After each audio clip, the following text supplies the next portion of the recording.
This is NDTV, and you're watching Classics.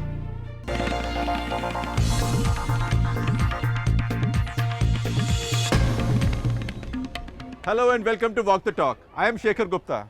And let me tell you the truth. I had sworn never to feature a fellow journalist on this show. But for this Bombay boy, I have to make an exception because Fareed Zakaria is not just another journalist. He's one of the finest minds we've exported to the US, and hasn't he made us all proud? The city of Bombay and yes, all of India. He's now one of the finest commentators on international affairs in America. He's also the editor of Newsweek at a very young age. Fareed, welcome to Walk the Talk. What a pleasure to have you here. Good to see you, Shekhar. Always good to see you. Thank you. And what a nice setting. You know, this is the Shrine of Haji Ali, which speaks in so many ways for Indian Muslims, Indian Islam, as well as India's own syncretic culture, secular character. That's true. You know, it's often forgotten now that when you look at shrines like this, it's so different from the image presented to the world by the dour, puritanical version of Islam that exists really in small parts of the Persian Gulf or the Middle East. But that has become, that Wahhabi view of Islam has become the one that is seen around the world as the face of Islam. But you come to Haji Ali, you go to Indonesia, you go to Malaysia, you go to places in Bangladesh, even in Pakistan, and it's a very different Islam that has always mingled with local culture. And you see a lot of this. And it's not exclusivist. It doesn't tell people from other faiths, you know, someone like me, go away. No, in fact, there are many people who come here, as you know, who are Hindu or right. You know, of other religions. From all religions, actually. And the important thing is that I think the way it tells us something about the present is that this kind of syncretic Islam has always been able to mingle with modernity. Right. And that is the real challenge for Muslim societies today, to find a way of embracing modernity and embracing modern life rather than cutting itself off and saying, no, we're too different. We have to construct our own utopia, whether it's the Taliban, whether it's Iran. This tells you, no, you can mingle with the existing culture, with modernity, and you'll succeed. And the rest can mingle with you without feeling fearful or afraid or suspicious. Precisely. So where does this Islamophobia come in from? Oh gosh, look, there are, I'd say, two parts to it, and one has to be careful to mention both. The first is that you have had, within the world of Islam, a genuine crisis. If you look around the world, wherever you have Muslim societies, there is a difficulty adapting to modernity. If you look at even China, China is one of the most absorptive civilizations in the world. It was able to absorb the Jews, think about that, but it was not able to absorb Islam. So there is a tension. So there are those in India particularly now, given our discourse at the moment, who will say the fault lies with the Muslims.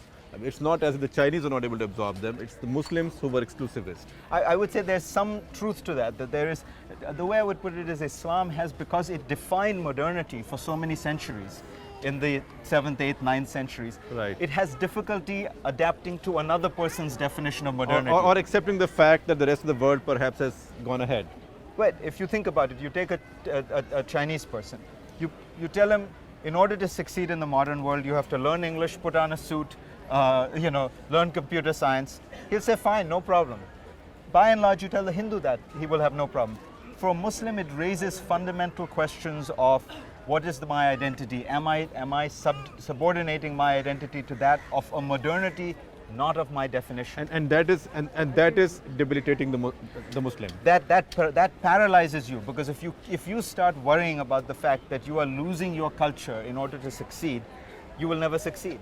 If you look at the cultures that have succeeded in the modern world, the Chinese, the Japanese, the East Asians in general, increasingly in Latin America, those are people who don't worry about this. Even the Indian culture in some ways. Even Indian culture. You see a resurgence of India right now. Absolutely. I mean, and you being a good symbol of that. No, but I think you're absolutely right. And what is it? It is a sign of Indians saying, look, whatever the rules of the world are, we will succeed according to them, and trust us to adapt that success to our ancient culture. We will not lose our culture. We'll find a way to be computer scientists who speak English, but somehow remain deeply Indian. And still have arranged marriage, and still have, Karwa Chauth. Yeah, I always say to people who worry about this. And believe in astrology. Exactly. Look at the Japanese. Rahu Kalam. Japan is the richest non-Western country in the world, second richest country in the world. deeply modern and deeply Japanese at the same Right, time. right. So don't, I think elites worry too much, and Muslim elites have worried too much, that you lose your culture when you there's no succeed. conflict between modernity or between the free market in a way, the free market modernity and spirituality or your None whatsoever. religious beliefs. Look at the United States. The United States is simultaneously the most modern country in the world, and among the advanced countries, it is the most church-going, the most deeply religious. It's the place where any new spiritual movement finds adherents. So secular politics does not mean irreligious politics. It shouldn't, because I think that one thing we forget in developing countries is development requires a great deal of acceleration of change. You're asking people to move away from village life, move away from their families often. You're asking a lot. You must give them something to hold on to. You must give them some sense of their spirituality, their culture. My point is, let that be their choice, what they choose to hold on to. But it's very important that they hold on to something. Farid, you now live in New York. You come back to India after some time with gaps. Where do you see have Indian Muslims lost out? You know, Indian Muslims have a problem. 120 million, 130 million people by some estimates.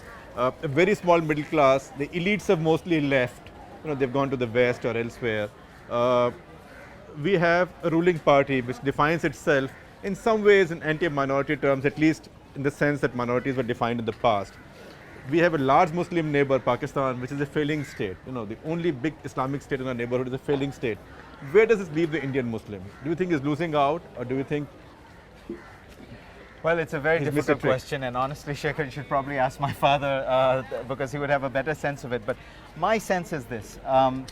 Indian Muslims are doing badly on some dimensions for 2 or 3 reasons. The first is a large number of them are concentrated in the north, where things are not going well for a number of people. Right. So if you take UP and Bihar out, the picture looks somewhat better. But there is, without question, a problem.